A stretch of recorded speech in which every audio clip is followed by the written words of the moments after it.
Alrighty, so here's the garden so far. I gotta take that shed down sometime. So we have a 30-foot row of corn, and then we have a 30-foot row of potatoes. Then we have beans, which are just coming up again after I had to replant them. I started them a little too early. They got stretched out and died, so this is part 2. And then at the end down there we've got cucumbers coming up. And then over here we have an entire row of peppers. And again, the same thing. The peppers we started inside in the spring didn't survive the transplant. We had a late frost, which kind of screwed things up a little bit. Alright, then over here, just starting to come up finally, is an entire row of carrots. And there is a squash plant at the very end down there. This row here, if you can see, we have garlic starting to come up. And then we have half a row of radishes with another squash at the end there. And then moving on down here is an entire row of onions with, I think that was a squash, or it might have been a pumpkin on the end of that one. Honestly, can't remember. And then here, a couple tomato plants now.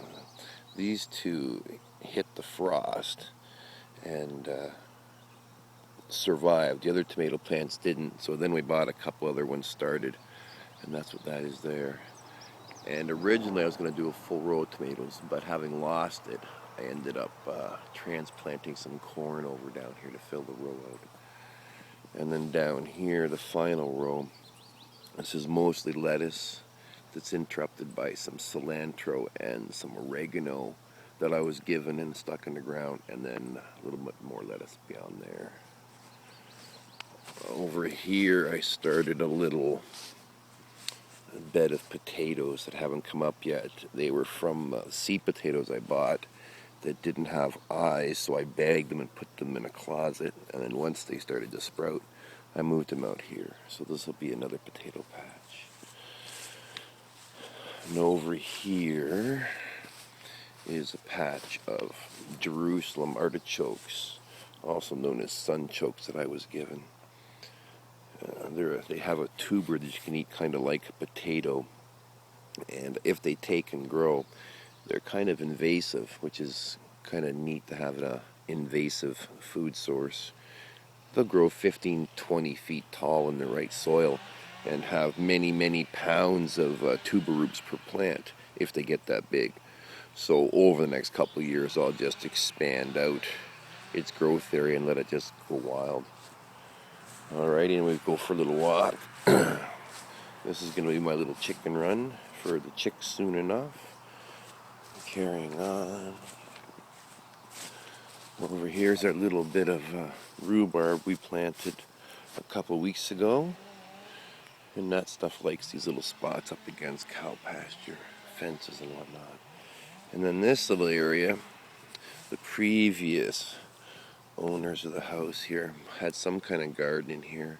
So all I did was, a couple days ago, filled it full of onion bulbs. And so it'll be another little onion garden soon enough, hopefully.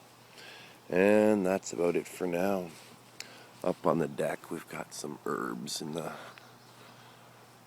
flower boxes that are hanging up there, plus strawberries hanging down off the sides of the deck there.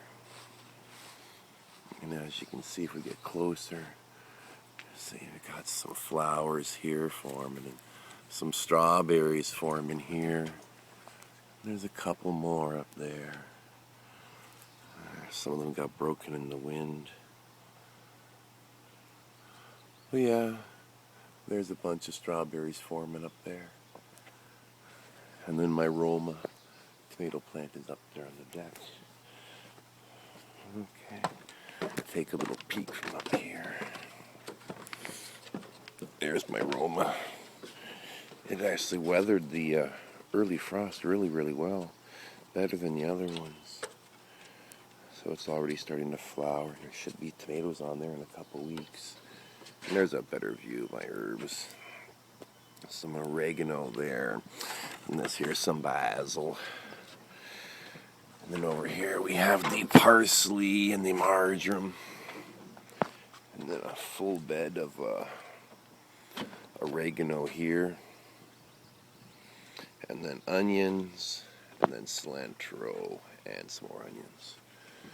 And so, that's my little garden. Okay.